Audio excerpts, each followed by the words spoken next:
1 പത്രോസ് 2:19.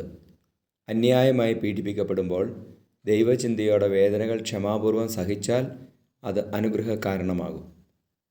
പരിശുദ്ധ പരമദിവ്യകാരുണ്യീശോയ്ക്ക് എന്നേരവും ആരാധനയും സ്തുതിയും പുകഴ്ചയും ഉണ്ടായിരിക്കട്ടെ.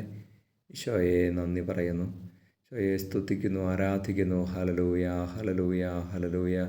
ഈശോയെ അപ്പാ, അങ്ങയുടെ സ്നേഹത്തെ ഓർത്ത് നന്ദി പറയുകയാണ്. ഞങ്ങൾക്ക് വേണ്ടി പീഡിപ്പിക്കപ്പെട്ട അങ്ങയുടെ തിരുമുഖത്തെയും അങ്ങയുടെ തിരുശരീരത്തെയും ഞങ്ങൾ ധ്യാനിക്കുന്നു.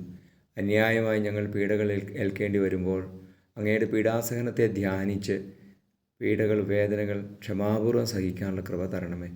പീഡിപ്പിക്കുന്നവർക്ക് വേണ്ടി പ്രാർത്ഥിക്കുവാനുള്ള അഭിഷേകം തരണമേ. ഈശോയെ, വിശ്വാസത്തിന് വേണ്ടി പീഡിപ്പിക്കപ്പെടുന്നവരെ അങ്ങയുടെ തിരുസന്നിധിയിൽ സമർപ്പിക്കുന്നു. അനുഗ്രഹിക്കണമേ. ഹല്ലേലൂയ. നമ്മുടെ കർത്താവ് യേശു മിശിഹായുടെ കൃപയും പിതാവായ ദൈവത്തിൻ്റെ സ്നേഹവും പരിശുദ്ധാത്മാവിൻ സഹവാസവും നിങ്ങളോടുകൂടി ഉണ്ടായിരിക്കട്ടെ, ഇപ്പോഴും എപ്പോഴും എന്നേക്കും. ആമേൻ. നിന്നെപ്പോലെ സ്നേഹിച്ചിട ആവതില്ല ആർക്കുമേ.